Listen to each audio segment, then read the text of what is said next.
Very very welcome to all साथियों। Exam fighter number 1 पे आप सभी का हार्दिक स्वागत है। साथियों, अगर आप झारखंड के किसी यूनिवर्सिटी से पीएचडी कर रहे हैं, रजिस्ट्रेशन हो गया है या पीएचडी करने वाले हैं, तो आपके लिए ये वीडियो अलर्ट अलर्ट एंड सावधान सावधान। आप बिल्कुल अलर्ट हो जाएं, सावधान हो जाएं और अपने तरीके को बदल दें, क्योंकि पीएचडी नोटिफिकेशन 2023 अगर कहीं से निकलती है और आप उसमें रजिस्टर्ड होते हैं, तो उसके पहले आप ये न्यूज़ अच्छे से समझ लें क्या होने वाला है। अच्छे से समझ लेंगे ये जो बिग चेंज होने वाला है, तो आपको ज़ोर का झटका नहीं लगेगा दोस्तों। आप पहले से प्रिपेयर रहेंगे तो दिक्कत नहीं होगी। तो बात क्या है?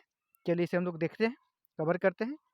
देखिए, ये है झारखंड के सबसे प्रतिष्ठित यूनिवर्सिटी रांची यूनिवर्सिटी से रिगार्डिंग, और ये सिर्फ एक यूनिवर्सिटी की बात नहीं है, सभी यूनिवर्सिटी में ये होने वाला है। राजभवन यानी गवर्नर की तरफ से रांची यूनिवर्सिटी के 5 थीसिस का जांच किया गया, जिसमें से 3 में मिली चोरी। चोरी मीन्स क्या? साहित्यिक चोरी, नकल, कॉपी कट पेस्ट। जो पीएचडी करने वाले पर हमेशा आरोप लगते हैं कॉपी कट पेस्ट होता है, उसको रोकने के लिए, उसको जांचने के लिए जब लिया गया यहाँ पे 5 सैंपल को, 5 थीसिस को, तो 3 में चोरी के प्रमाण मिले हैं। अब उनका क्या होगा, अब तो सरकार ही जाने। लेकिन हाँ, उनका होगा क्या? उनको उनका पीएचडी जो है कैंसल्ड हो जाएगा। जब राजभवन में मामला गया तो कैंसिल हो जाए, कहीं आपके पास भी ऐसा नौबत न आए, इसीलिए आप सावधान हो जाएं। चलिए पूरा न्यूज़ को कवर करते हैं, फिर इसको हम लोग इस पर आराम से डिस्कस करेंगे क्या होना है, और इसका उपाय भी बताएंगे दोस्तों। उपाय भी बताएंगे क्या उपाय है, आप कैसे बच सकते हैं। देश दुनिया के विश्वविद्यालयों की पहचान वहाँ होने वाली रिसर्च शोध से होती है, लेकिन झारखंड के विश्वविद्यालयों में शोध की स्थिति अच्छी नहीं है। पीएचडी रिसर्च धड़ल्ले से नकल हो रही है, इसे रोकने में यूनिवर्सिटी प्रशासन फेल है। राजभवन ने रिसर्च की स्थिति जानने के लिए झारखंड के सबसे बड़ी और सबसे पुरानी रांची यूनिवर्सिटी से 5 अभ्यर्थियों द्वारा लिखी गई थेसिस शोध प्रबंध मंगवाई, जिसमें 3 थेसिस में मानक से अधिक नकल मिली। सिर्फ 2 थेसिस यूनिवर्सिटी ग्रांट कमीशन के मानक के अनुसार लिखी गई थी। फिजिक्स की थेसिस जो थी उसमें 50% से अधिक प्लेगरिज्म यानी साहित्यिक चोरी मिला। ऐसे अंदाजा लगाया जा सकता है कि सुदूर क्षेत्रों, ये तो रांची यूनिवर्सिटी की बात है, जो यूनिवर्सिटी साइड एरिया में है, सुदूर क्षेत्र में है, और जो प्राइवेट यूनिवर्सिटी है, वहाँ रिसर्च कैसा होता होगा। जो आप राजभवन के बस बगल में है यूनिवर्सिटी, वहाँ ऐसा हाल है। और राजभवन में अभी सीपी राधाकृष्णन जी, जो कि अभी आपके नए गवर्नर हैं झारखंड के, इन्होंने इन चीज़ों पे काफ़ी ज़्यादा फोकस किया हुआ है ना। रिसर्च को अच्छे करना है, यूनिवर्सिटी का अगर नाम कमाना है दोस्तों, यूनिवर्सिटी अगर अच्छे आगे अच्छा करती है, पूरा वर्ल्ड लेवल पे नाम होता है, उनके रिसर्च से ही जाना जाता है। और रिसर्च ही अगर अच्छा नहीं होगा तो फिर क्या होगा। थीसिस में क्या होता है, और आप अगर कोई कंटेंट लेते हैं कहीं का, तो 10% तक मैक्सिमम ले सकते हैं। इसीलिए 10% से अगर कम आपका कहीं से भी प्लेगरिज्म टेस्ट में आता है रिपोर्ट, 10% से कम, तो आपका थीसिस को अच्छा माना जाएगा। लेकिन यहाँ 50% से एबव आया, तो पीएचडी थीसिस में मामला कैसे निकला, यहाँ पे देखें। डॉक्टर श्यामा प्रसाद मुखर्जी यूनिवर्सिटी में राज्य के कुलपतियों का वर्कशॉप चल रहा है। इसमें क्वालिटी एजुकेशन को लेकर कुलपतियों को अगले 12 साल का विजन प्रस्तुत करना है। वर्कशॉप में गवर्नर के प्रधान सचिव नितिन कुलकर्णी ने कहा कि रांची यूनिवर्सिटी से थीसिस मंगाकर जांच की गई थी, जिसमें प्लेगरिज्म मिला, साहित्यिक चोरी मिला। प्रधान सचिव जब बोल रहे थे तो आरयू के वीसी समेत अन्य विश्वविद्यालय के वीसी भी मौजूद थे। अब देखिए इसमें क्या हो रहा है। इनमें रांची यूनिवर्सिटी की जो नए वीसी बने, उन्होंने भी कहा कि रांची यूनिवर्सिटी के वीसी ने कहा भूंजा की तरह बांटी जा रही है पीएचडी की डिग्री। जी हाँ, पीएचडी की डिग्री ऐसे ऐसे लोग ले रहे हैं जिसका आपको देख के यकीन नहीं होगा। दूसरा फिर ये भी होता है साथियों कि पीएचडी की डिग्री जो दी जा रही है, एक ही टॉपिक को अलग अलग तरीके से नाम देकर उस पर एवार्डेड कर दिया जा रहा है मिलीभगत से। तो इन सब को अब यहाँ पर रोक लगेगी, क्योंकि राजभवन का करारा प्रहार लगा है। प्लेगरिज्म टेस्ट अब हर थीसिस का होना है, और प्लेगरिज्म टेस्ट से भी आप कैसे बच सकते हैं ये भी मैं आपको बताऊंगा। तो इसके लिए आप फिलहाल तो ये समझ लें कि आप जब रिसर्च में रजिस्ट्रेशन कर रहे हैं कहीं पर, तो आप कोई ऐसा टॉपिक चुनें, ऐसा कोई यूनिक टॉपिक चुनें जिस पर कि काम नहीं हुआ है, आप उस पर काम करना चाहते हैं और मेहनत करना चाहते हैं। तो देखिए वो आपकी पहचान बन जाएगी, वो आपके साथ हमेशा जुड़ी रहेगी। आप किसी भी इंटरव्यू में जाएंगे तो आपके पीएचडी से ही प्रश्न देंगे, 4 से 5 प्रश्न। आप अगर पीएचडी ही चोरी करके करेंगे, नकल करके करेंगे, तो आप जवाब नहीं दे पाएंगे साथियों। और वहाँ पे आपको लगेगा कि हमने कोई नया रिसर्च नहीं किया, कोई आउटपुट आपको नहीं दिखेगा, वो आप दिखा नहीं पाएँगे, ठीक है? तो आपको इनसे बचने का अभी से तैयारी कर लेना चाहिए।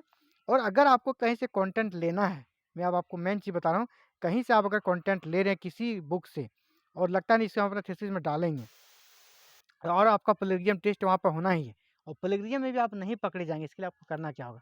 अगर आप इंग्लिश मीडियम से लिख रहे हैं दोस्तों, तो हिंदी मीडियम में उससे रिलेटेड मैटर को जिसे आप लिख रहे हैं ढूँढ लें और उस हिंदी मीडियम के जो लैंग्वेज है उसको इंग्लिश में आप ट्रांसलेट कर लें और तब आप अपने थीसिस में ऐड करें। अगर आप हिंदी मीडियम ले लें, तो इंग्लिश मीडियम का कंटेंट लें और इंग्लिश मीडियम को फिर हिंदी में ट्रांसलेट करके आप अपने लैंग्वेज में वहाँ पे उसको डालें। ये क्या होगा? आपका प्लेगियम टेस्ट में कभी नहीं आएगा, कभी भी नहीं आएगा। ये प्रैक्टिकल मैंने देखा है, इसीलिए मैं आपको बता ये प्लेगरिज्म में नहीं आएगा, ये साहित्यिक चोरी में नहीं आती है। तो आप सबसे पहला लैंग्वेज को चेंज कर दें और उसे अपने लैंग्वेज में लिख लें। हूबहू उतारें नहीं, हूबहू कॉपी कट पेस्ट ना करें, तो फिर आप प्लेगरिज्म में नहीं आएँगे।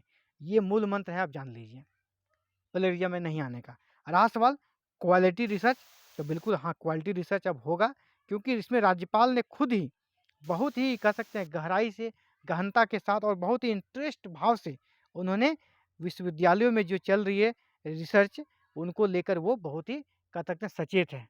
वो चाहते हैं कि झारखंड में जो भी यूनिवर्सिटी रिसर्च हो, वो उसकी गुणवत्ता अच्छी हो। इसीलिए जल्द ही आने वाला 1 सप्ताह के अंदर राजभवन से लेटर सभी यूनिवर्सिटी को जाने वाला है, झारखंड के सभी यूनिवर्सिटी से। और सभी वीसी को अलर्ट किया जाएगा कि पीएचडी में जो रजिस्ट्रेशन हो रहा है, आप शुरू से ही चेक करें। जब वो अपना सिनॉप्सिस जमा करेंगे, सिनॉप्सिस के समय पूरा अच्छे से जीरा कर लें, इसमें क्या कोई काम बिल्कुल यूनिक है, नया है या पुराना ही काम को सिर्फ़ मॉडिफ़ाई कर रहा है। तो आपको इन सभी वीसीज़ को उसी समय ही जब सिनॉप्सिस जमा किया जाता है, उसी समय उनको टारगेट दिया जाएगा और जल्द ही आपको लेटर्स मिलने वाला है हर एक यूनिवर्सिटी को, हर एक वीसी को। इसीलिए अगर आप पीएचडी में रजिस्ट्रेशन हैं, तो उनको फिर से एक तरह से कह सकते हैं, अच्छे से कह सकते हैं एक तरह से जब वीसी को हड़कंप मचेगा, वीसी को जब अलर्ट किया जाएगा, तो वीसी फिर उन लोगों को रिसर्च पे अच्छा से काम करने के लिए प्रेरित करेंगे, किनको? सुपरवाइज़र और रिसर्चर को।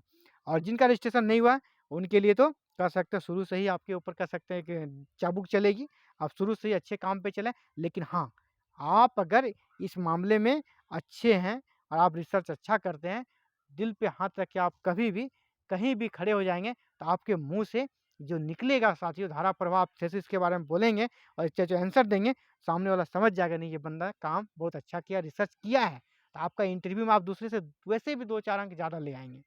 इंटरव्यू में आपको जैसे थीसिस से कोई प्रश्न आएगा, आप जब खुद ही उतना 3 साल, 4 साल मेहनत करके जब रिसर्च करेंगे, तो आप एक भी ऐसा नहीं है कि आप जवाब नहीं दे पाएँगे। लेकिन जो कॉपी कट पेस्ट किया, वो जवाब नहीं दे पाता है। तो ये आपके लिए अच्छा भी है और जो ऐसे स्टूडेंट्स हैं, जो सिर्फ़ सस्ते भाव से और शॉर्टकट तरीके से पीएचडी कर रहे हैं, उनके लिए बुरी खबर है। लेकिन जो लेबोरियस है, जो रिसर्च सच में करना चाहते हैं, उनके लिए अच्छी खबर है। उनका फ्यूचर ब्राइट होगा। वो जब थीसिस लेके कहीं जाएँगे इंटरव्यू बोर्ड में, तो प्राउड होगा, उनका सर ऊँचा रहेगा और जो नकल करके जाएँगे, वो सर से झुका हुआ उनका सर रहेगा। वहाँ पे वो साइकोलॉजिस्ट रहते हैं, वो समझ जाएँगे कि इसमें बंदे में कितना दम है।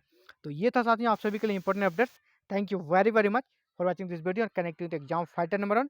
और 1 सप्ताह के अंदर लेटर जैसे ही हर एक यूनिवर्सिटी को मिलती है, पीएचडी के लिए क्या-क्या गाइडलाइन दिया जाता है, उसके बाद फिर से आप सभी के बीच मैं ये बताने का काम करूँगा, क्या-क्या चेंजेज़ करने का आदेश मिला है राजभवन की तरफ से। तो साथ जुड़ने के लिए धन्यवाद आप सभी का और आगे जैसे ही कोई अपडेट्स आती है, आप सभी को भी सबसे पहले सूचना यहाँ पर मिल जाएगी। तो आप हमारे चैनल के साथ साथियों अगर नहीं जुड़े हैं, तो जुड़ जाएँ और इस प्रकार के अपडेट्स आपको हमेशा मिलती रहती है यहाँ पर और प्रतिदिन मिलती है, हमेशा नहीं, प्रतिदिन मिलती रहती है। तो आप हमारे साथ जुड़ जाएँ, इस चैनल एग्जाम फाइटर नंबर 1 के साथ जुड़ जाएँ और इससे जुड़ने के लिए आपको चैनल को सब्सक्राइब करना होगा, बेल आइकन को प्रेस करें और ऑल बटन को ज़रूर क्लिक करें ताकि आने वाले नेक्स्ट सभी वीडियोज़ की नोटिफिकेशन आपको मिल सके। Thank you very, very much for watching this video and connecting to exam fighter number 1।